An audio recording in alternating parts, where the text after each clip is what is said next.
Il était une fois une forêt peuplée d'animaux où aucun homme n'avait jamais pénétré.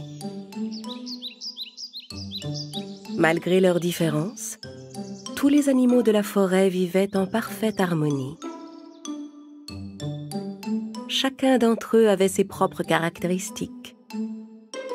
Les singes étaient malicieux, l'écureuil était peureux, le lion courageux, la biche était rapide, la tortue était lente, le renard était rusé et les abeilles très travailleuses.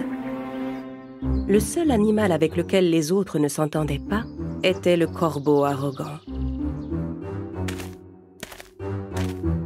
Le corbeau n'aimait pas partager sa nourriture. Parfois, il volait même celle des autres animaux et s'enfuyait avec. Tous les animaux commençaient à se dire que ce corbeau égoïste méritait une bonne leçon. Comme il était le plus malin et le plus rusé, le renard prit la parole. « Laissez-moi faire. Je vais jouer un bon tour à ce corbeau égoïste. Ça va lui apprendre à être aussi arrogant. » Un jour, le corbeau alla en ville pour chercher de la nourriture et revint dans la forêt avec un gros morceau de fromage dans le bec. Il alla se poser sur une branche.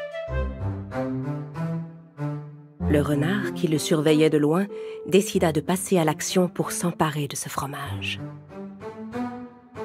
Il s'approcha de l'arbre sur lequel l'oiseau s'était posé.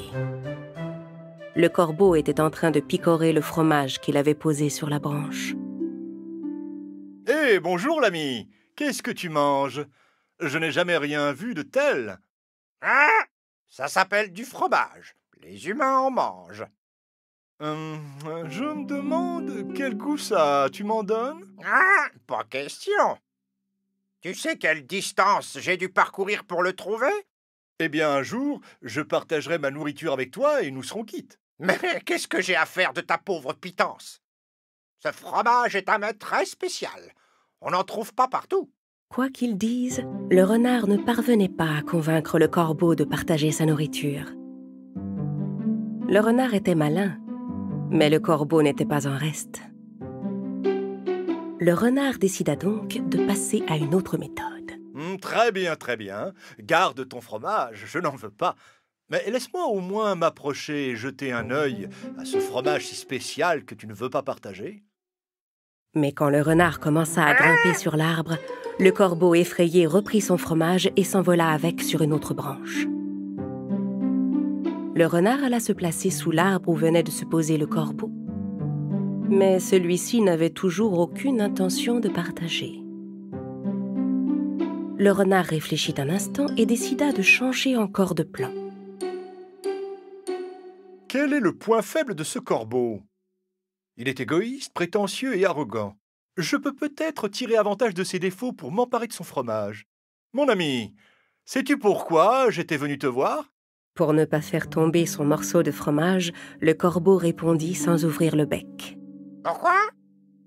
J'ai entendu dire que tu avais la plus belle voix de la forêt.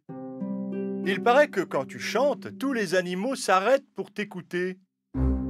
À ces mots, l'oiseau gonfla son plumage et commença à se pavaner.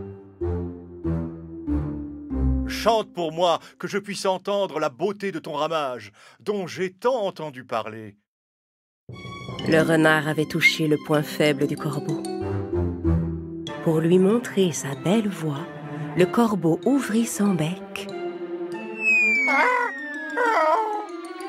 et laissa tomber son morceau de fromage. Bien sûr, le renard en profita pour l'attraper. Perché sur sa branche, le corbeau était consterné. Oh, ton fromage m'est tombé dans la bouche. C'est vrai que c'est bon. À cause de son arrogance et de sa prétention, le corbeau avait perdu sa nourriture.